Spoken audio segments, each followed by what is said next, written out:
Director of the Swami Vivekananda Cultural Center at the Consulate General of India in Durban, Dr. Chaitanya Prakash Yogi, Professor Dev Tiwari, Ms. Yudhisha Balikaran, Mr. Rajesh Lakshman, Mr. Piyush Khandelwal, Mr. CPV Mchunu, distinguished guests and online viewers, Namaskar and welcome to the first episode of Aarshdhara, Dhara, an online series of interactions on scriptures composed by ancient sages of India. Today, in our interaction, we will be showcasing the Rig Veda. I would like to now invite Mr. Rajesh Lakshman from the Hindi Siksha Sangh of South Africa for his introductory remarks. Namaste and welcome, Rajesh ji. Sure. Namaste. Thank you very much, Srisi ji. Dr. Yogi ji, Prof. Dev ji, Simpiwe ji, अपना पीयूष जी और हमारा छोटी सी बेटी इधर जो है युदिशा जी, सभी को आपका स्वागत है. In welcoming you, I was thinking about this here. One cannot help but, be mesmerized by the thought that despite we say the Rig Veda is an ancient script and is sometimes aloof from our current civilization, yet there's so many elements of it that have become part and parcel of our everyday life without us even knowing it is. Take, for example, the mantra Om Bhur Bhuvasva Tat Savitur Varenyam Bhargo Devasya Dhimahi Dhiyo Yo Naha Prachodayat. Now, almost every Hindu home, almost every place where we go, this is recited. And sometimes you fail to understand that it's actually from the Rigveda. And so while we acknowledge that sometimes the knowledge of the Vedas may be somewhat removed from us, but if we really think of it, it is really interweaved into our everyday life and is very part and parcel of our modern day existence. Having said so, this wonderful initiative by the Swami Vivekananda Center as a cultural center as well as Hindvani is an attempt to unpack some of these wonderful gems that we have in our scriptures and to present it in a way that most of us can understand, appreciate, and more importantly, use in our everyday life. So I want to thank you all for this wonderful initiative. I want to thank you all for the time, energy that's put into driving such programs, and I'm sure it will have a wonderful impact on our listening audience as well as our viewership. Once again, thank you so much for this opportunity. Namaste and keep well. Thank you so much, Mr. Rajesh Lakshman, for those introductory remarks. We are going to have an interaction on the Rig Veda by Professor Dev Tiwari, the ex-dean of Faculty of Commerce, Administration and Law from the University of Zululand, and he will be interacting with Ms. Yudhisha Balikaran, who is a journalist and a radio presenter. We welcome today for the interaction on the first episode of Aarsh Dhara, Ms. Yudhisha Balikaran and Professor Dev Tiwari. Namaste to everybody. Yes, my hearty namastes to all. And especially to Professor Tiwari ji. Prem namaste to you. Aap kaise hai? Thank you, Yudhisha Palikaran. I am very good and very happy to be here today to interact all of you. Yes, we are very happy to have you on board, and I'm very excited myself. So I must say a hearty thank you to the Swami Vivekananda Cultural Center for affording me the opportunity to conduct this interview, because I myself will be learning so much. So without further delay, if we can get into it, tell me, Professor G, many have heard about the Vedas, perhaps listened to commentaries about it, but from your perspective, can you kindly give us, in a nutshell, a brief introduction of the Rig Veda, so that our viewers and listeners can get a simple overview of our ancient scripture? Thank you, Yudhisha. I would like to be short as much as possible because no one can really say everything about Rig Veda. It is such a vast ocean. Rig Veda is the oldest book of the human civilization, number one. That is my idea, number one. And number two, it is the book of knowledge. Re means Agni or strength or power. Veda means knowledge. So you say knowledge is power. Rigveda means knowledge is power. And now this is being proved. I mean, I'm an economist. Let me also bring a little bit my economic. You know, when in 50s and 60s, we used to say economic growth, for economic growth, you need labor. Then people say, no, you need capital. Then they said, okay, now you need human capital. Now you need a lot of things. Now they have come to the point, they say, now we need a knowledge. We need to grow into a knowledge economy. So finally, we are reaching there. Knowledge is power. And their knowledge are two kinds, material knowledge and inner knowledge. So Rigveda is about inner knowledge, but it also gives you direction for material knowledge. So therefore, this is the ocean, the spring of knowledge for the human society. That's in brief. And it is the oldest book in the world. Very, very interesting, Professor G. Absolutely, knowledge is power, and I believe applied knowledge is power. So yes, it's one thing knowing about the Rig Veda, but of course also applying that knowledge as well, equally as important. Tell me, how is it, you mentioned that it is the oldest book in civilization. How is it considered the oldest book in civilization? Did you find any research or academic study about it? Well, I did that study myself. It's my analysis. So if I can give you a rundown why I did that. First thing, I was always fascinated by Rigveda. It's a Ved from our ancient people and ancient language. So I wanted to read it. I have done Sanskrit up to the grade 12, so I can read Sanskrit. But Vedic Sanskrit is very difficult. I can read it, but I can't understand the meaning. So that is the difference. I can read it. So I thought, pardon? Let me do a search. What are the oldest book in the world? So I came to know that there are 10 such old books, and the Rigveda was not there. So the way you find a book dictionary in a dictionary of English dictionary, they say it should be let me just read it. Merriam-Webster dictionary says a book is a written or printed work consisting of pages glued or sewn together along one side and bound it covers. So to me, I think this didn't sound very good to me, because let's say we have 1,000 blank pages and we glued them and we bound them. You can't say it's a book. That's not a book. A book means, I thought there should be three things. One, it must have three ingredients. One, coherent set of thoughts. There should be set of thoughts. Number two, there should be these thoughts or ideas are expressed in a language. Number three, they are arranged systematically. And all these three are there in Rigveda. So if you use that old book of definition, we have today e-books. E-books they are not books, we call them e-books. So we had an e-book actually. There without electronic age, internet, for a long time, Rigveda was a e-book. It was a neuron book actually, transmitted from 1500 BC to 1500.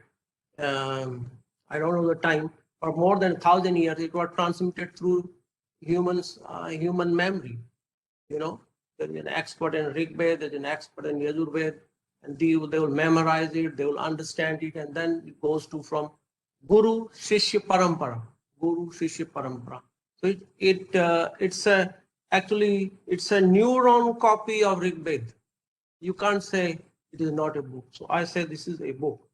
And so then I started reading about it. So then I found most of the evidences that they say it's 400-year-old or 1,000-year-old or 2,000-year-old. I started looking at them, and most of these estimates come from the Western scholars. So interesting thing is, these estimates are based on, what was written around that time. Somebody wrote this, and you are trying to connect to the Rigveda, and based on that, you are trying to decide the what was the life of Rigveda. So what happened? I realized that I changed the approach. I said we can't go by this approach because now facts have changed. Now let's look at from instead of based on that bookish knowledge, we go look at the facts, look at the events. So I looked at 3 important events. One event is the writing of by Panini, wrote the grammar, English Sanskrit grammar, and that Sanskrit grammar was about 2,600 years ago. They say it was written sometime in 6th to 5th BC, so roughly 2,600 years ago. Okay, they wrote the Sanskrit grammar, and that grammar is infallible. NASA has now recognized that Sanskrit is the most scientific language and good for computer. Maybe 10 years from now or 20 years from now, they will have to move to Sanskrit when things will become complex. So there is an article written by NASA. Some schools, there are also some schools, they say, if you memorize Sanskrit every day, you chant, your memory, your neuron activity improves. And some of the schools in London, I can quote some of those, find that they have a compulsory Sanskrit chanting in the morning. Okay, so this is exceptional about Sanskrit. So, and it has been a language of Sanatana Hindu Shastras, all the books and commentaries. I mean, there is so much of literature, and it's a very well developed language. And you are saying this is only 2,600 year old. Okay, 2,600 year the Vyakran, the grammar was written. So now imagine how much time it takes to mature that grammar. It didn't happen in a year. That means that Sanskrit language was there before, much before 2,600 years ago. And I can give you an example, like Zulu language. The first Zulu language Bible was written in 1883. Before that, Zulu was spoken, but it was not written. So, so if a language is in a well-developed state, fantastic. Even in 21st century, it says it is good enough for computer. Imagine the level of intellectual activity that time. So that's the one thing. So I thought we can't simply say Sanskrit is only 2,600 year old, and then suddenly Panini came and he wrote a fantastic grammar. Not possible. There are a lot of work has been done. It's a much older language, in my opinion, in my mind. That's one event. Second event, we found Ram Setu now. Ram Setu, the name is, they call it Adam's Bridge. It's a kind of a bridge that exists between Sri Lanka and India. And there are some remnants of this. And some research is being done. And Swami, Dr. Swami has filed a case in Indian Supreme Court that it should be declared a national monument.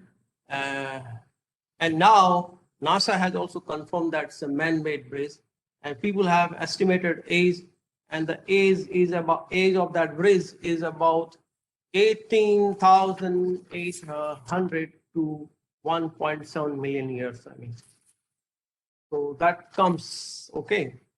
And at this bridge is say it's a 35-kilometer long and about 100 meter wide and 10 meter in depth. This is there to see. You can see it there. And a lot of research is being done. Okay, there is a controversy. There are vested interest. Some people don't want it. But anyway, let's base our argument on truth. And I'm for truth, for scientific inquiry. So that's another evidence. Then look at the third evidence. Now in Dwarka, they have found some they say in Indian Shastras, they say the Dwarka was sent, finally sunk there in the ocean. Now they have found those remnants. Okay, and they say it's about 50 to 60,000 years old. Okay, they are trying to give another interpretation. There were aliens lived here. But I said, no aliens. We have, this is written in our Vedas. It's clear. It was written. So whatever is written, I mean, you can't write something without either witnessing things or imagining things. You know, so that time, even if people imagined, and there is evidence now, so that also proves. So based on these three evidences, I thought we can safely say that Rigveda is older than 2,600 years. In my opinion, it is at least 18,800 years old. And things will change. You know, new evidences will come. There's another guy, Nilesh, he is working and he says, there is a continuum of 18,000 years of Indian civilization, he has proved. A lot of these things are coming. So what I'm trying to say, see the narrative that we are taught that it's 3,000 years old. I'm saying that narrative was created with a vested interest by the Western world. Now we have proved that this Aryan migration theory is a false. We have proved. Genetic testing is done. Aryans didn't come from outside. Aryans lived in India. So a lot of these theories, these narratives are now being discredited. And we are in the process of making a new narrative, an Indian narrative, and a original narrative. So I think this proves that Rigveda is not just 3,000 years old. It's much older, and you can't say it's a 3,000 years. So, Professor G, listening to you, it's so interesting. I think the 1 hour interview that we got does not do justice to all the research that you've got and all the information that you have to impart to us. But let's try and see how much we can squeeze into the time that we have. Now, as listeners know, there's 3 other Vedas, the Yajur, Sama, and Atharva. But what is special and unique? What is interesting and enlightening in this specific Rigveda, this ancient scripture, Professor G? Okay, let me just tell you a few important things about Rigveda. First thing, the Rigveda that we have is not all in all, a large part of Rigveda has been lost. Because that disciple, Guru Sishya Parampara, some of them were lost. So whatever we have is a small part. That's one thing we generally don't hear. Second thing, Rigveda was compiled by Vedavyas, but it was written by a family of seers. And then if you look at the seers, there are 50 seers, sages wrote it.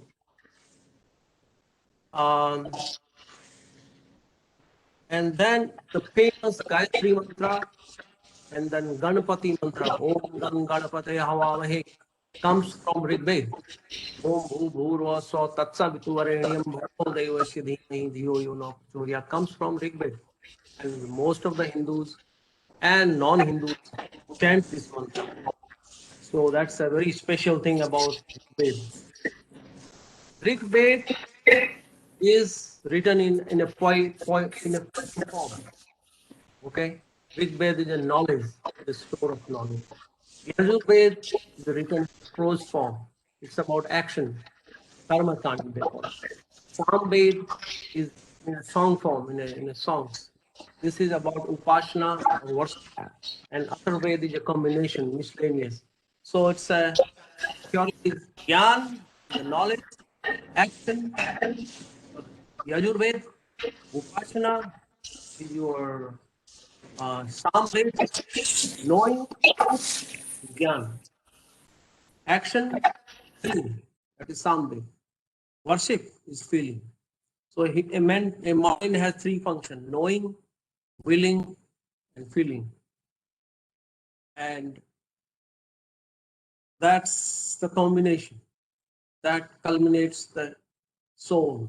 You know, you will, you feel, and you update. So Veda, as I said, Veda means to know with divine knowledge, not the material. Of course, material knowledge is important. I'm not saying you can't, but divine knowledge, inner engineering, sometimes people call it. And Re is Agni, strength. As I said in the beginning, knowledge is power. So that's a Rigveda. So the other thing, the most important thing that I consider what Rigveda tells us, that it says a society must follow an ethical basis. It can, they says you must believe in God. Even if you don't believe in God, in my opinion, that's okay. But you must follow an ethical society and live on some kind of a system. And if a society doesn't live in that ethical system, that society will finally be eliminated. It will not survive. And this is even true today, because I recall, again, as an economist, let me give you another example. As I said in the beginning, I narrated the story what is the source of economic growth? It's a labor, capital, human capital, knowledge. Now there is a new stream of thinking. Look, you can have all these things, but if you don't have moral capital, they call it, which is an ethics, and you will have problem. That means corruption. You can have a fantastic society, everything materially, but if you have a corruption, it will eat up the economy. So again, it comes back to the idea of Rigveda. We must have a moral society. We should have some moral institution. And if that is not there, the society will decay and die, will not survive, or will not progress. If society wants to progress, there must be an ethical basis. Only then a society can progress. I think that's an important message. That's one message. Another important message is it says the virtue can be cultivated. There are bad virtue versus vice. It's Aristotle's theory. Aristotle said that virtue can be cultivated. So nobody is bad man. Nobody is good man. And so beginning, you teach the person good things, the same person becomes good. So it's a teaching, education that matters. So you can cultivate virtues. And that was the hallmark of Indian civilization. Because lots of people in olden days, those who came from China, they say, in India, nobody locks their houses. People are so nice, because that's the society we created. Even today in India, if you go in one village, I know, they don't have doors. People don't steal there. Sunny Shignapur in Maharashtra. So I think we don't have our null hypothesis. We can change null hypothesis of society. Today, null hypothesis of society is everybody is dishonest, and we have to work from that angle. We must have burglar guards, because we have created such an unethical society. So if you change the paradigm, if everybody is ethical, then all burglar guards doors will be useless, will not work. So this is an important message that Rigveda is saying. You have to have a ethical basis, ethical society. Otherwise, that society is going to decay, perish. Thank you. Thank you very much for that, Professor G. I know you mentioned, society must follow an ethical system. So basically, you've answered my next question, but I want to try and dig a bit deeper. If you can guide us as to the relevance, the importance of the Rigveda in today's society, our in a modern context, if I may say so. As you mentioned just now, the Rigveda was probably written or is, over 3,000 years old.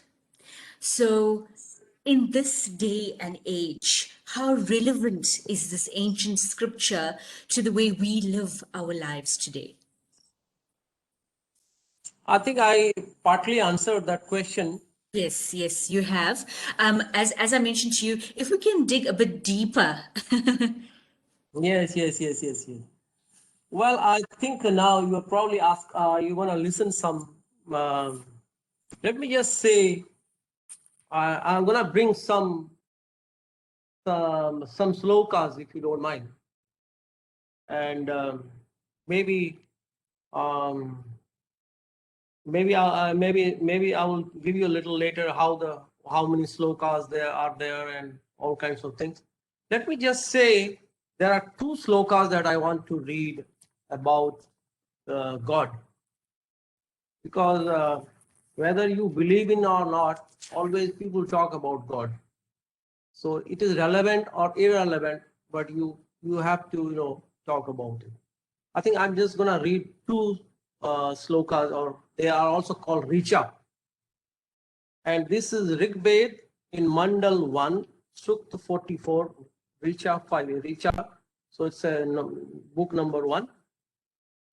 And then I'm going to read another one from Rigveda, Mandal 1, Richa 9, Sukta 50.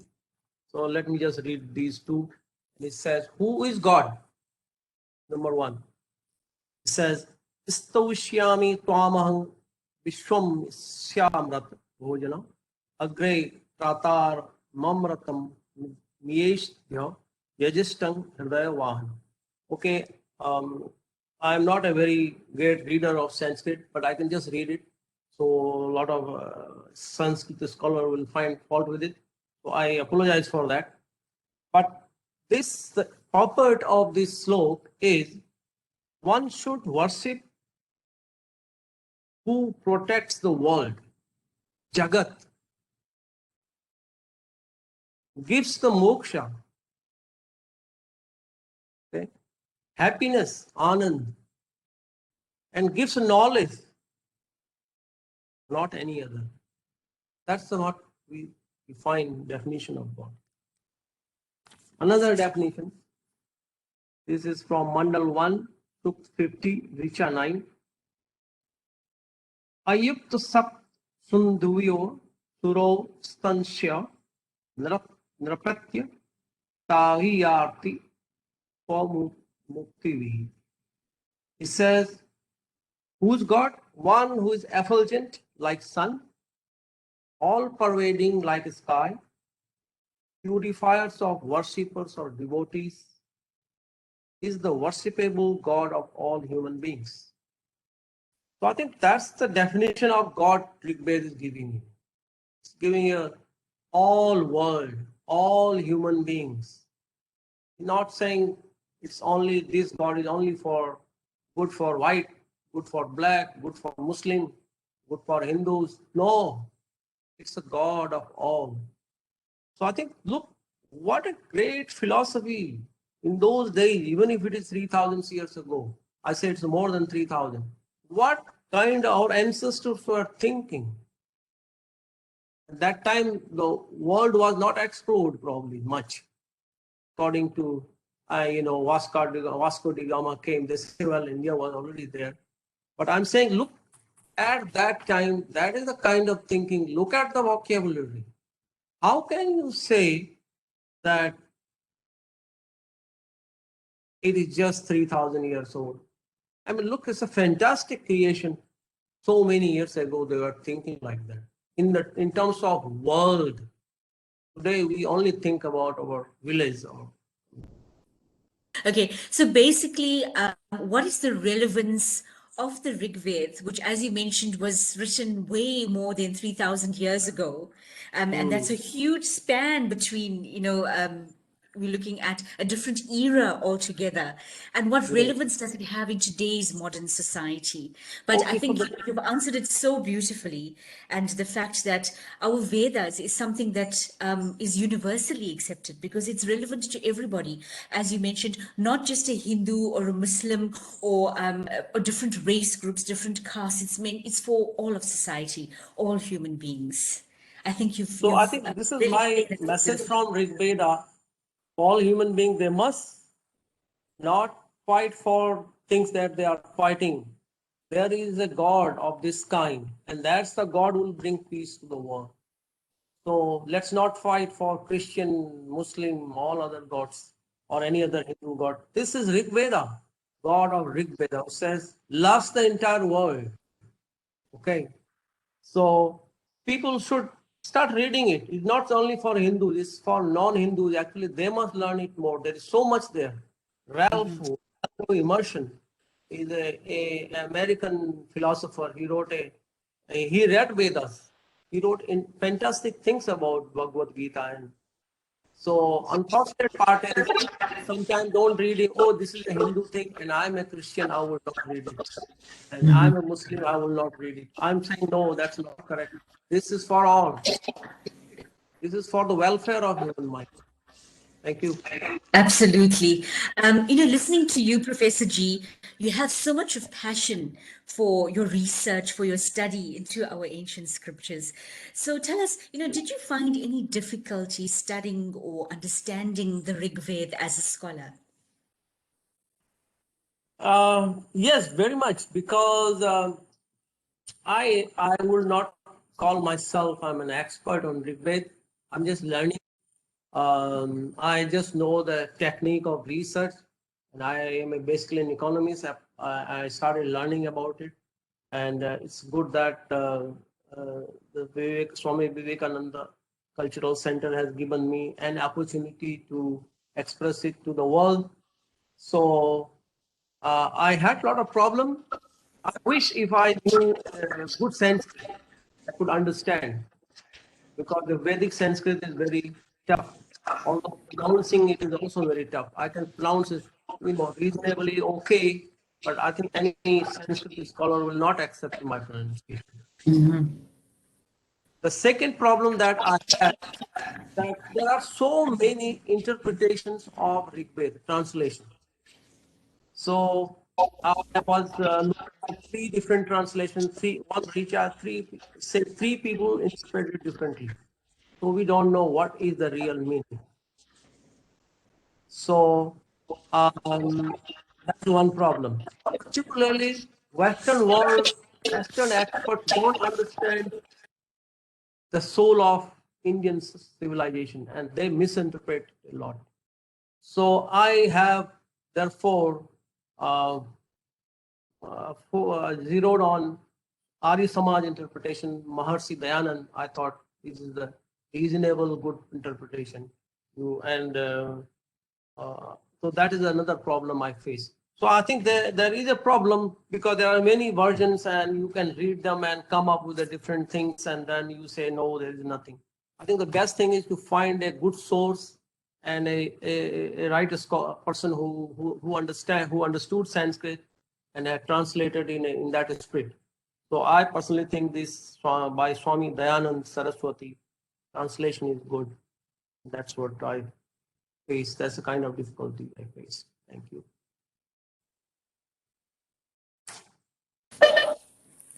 Thank you very much, Professor G. And we're tying up the interview. So very quickly, if you can tell us how important is it to study the Rigveda, especially for us common people, and especially so the younger people, because more and more we see, as modern society progresses, younger people become, if I may say, a bit more detached from their religion and culture. So if you can tell us, being a scholar of the Rigveda, having gone through the studies yourself, how important is it for us common people to study this ancient scripture? Okay, very good question. I just want to tell you about Rigveda a little bit before I really answer your question. Rigveda has 10 books, 10 small books, 10 mandals they call them. And each book has some collection of poems, they call them sukta. And then each sukta had a lot of sloks, they call them richa. So it has 15, 153,826 words. And in terms of letters, it has 4,32,000 letters. Okay. And it's the largest of 4 Vedas. So there are 10,580 or 581 sloks, Richa. So if I did a calculation, if you read one slok every day, it will take you 29 years to read Yoga and Rigveda. If you read 2 sloka every day, it will take you 14 years. If you read 3, it will take 9 years. If you read 5, it will take roughly 6 years. If you read 6, it will take about 5 years. If you read 10, it will take about 3 years. So I think 10 sloka is too much for you to read. I thought even if you read 2 per day or maybe 5 per day, depending on what is your, aspirations to learn. So learn it, read 2 or 3. And the good thing is you can download now Ved online from Google app. Yeah, what do you call that? That is Google app, something like that. Yeah. So go to that Google Play Store and type Ved online, and then you can start simply say Mandal 1, Slok, Sukta 1, and Richa 1, and the slok comes there, interpretation comes there. You start reading every day 2 or 3 slokas, ponder over it, and explain it to yourself. And I'm sure in 3 years, you will be a different person, because your thinking makes you what you will be. If your thinking changes, sometimes some people make good use of difficult times and some people crumble. It depends on our thinking. So I think Rigveda is a fantastic thing for all youth. Anybody who wants to read Ved online, you can download it from Google Play, and please read every day 2 or 3. There's the English translation is also available there. And thank you so much for that. So that's a good use. Thank you so much, Professor G. Definitely what you're saying is so true. If you change the way you look at things, what you look at changes. So definitely there's no excuse for our listeners and our viewers. As Professor G says, it is a downloadable app, and if you go onto any of the app stores, you'll be able to download the Rigveda, and in your own time, whenever you have spare time, go through the different richas, as Professor G has said. Certainly, I've learned so much from you today, Professor G, more than what I had known before, prior about the Vedas. And I'm sure our listeners and viewers feel the same way. So to you, bahut dhanyavad. And thank you so much for your time and for sharing your research and study with us today. Thank you, Disha. Thank you all the participants and Yogi for arranging this. I'm really appreciative to all of you. Thanks for everything. Yes, indeed. Thank you so much, Professor Dev Tiwari and Ms. Yudisha Valikaran, for that very auspicious narration and insight of the Rig Veda, with this week obviously being very auspicious with us celebrating Mahashivratri yesterday. In that, I'd like to say thank you. And we've come to the conclusion of episode 1 of Aarshdhara. I would like to invite Mr. Sipiwe Mchunu from the Swami Vivekananda Cultural Center at the Consulate General of India in Durban to render this evening's vote of thanks. Sipiwe ji. Namaskar. Namaskar. Greetings to all of you. On behalf of Swami Vivekananda Cultural Center at the Consulate General of India in Devon, I am so honored today to deliver a vote of thanks on today's episode 1 of the program, Aarsh Dhara. This is an online series of interactions on scriptures composed by ancient sages of India. I'd like to thank the following online guests who took part on today's program. Sri Rajesh Lakshmanji, a COO at the Hindivani radio station, for introductory remarks.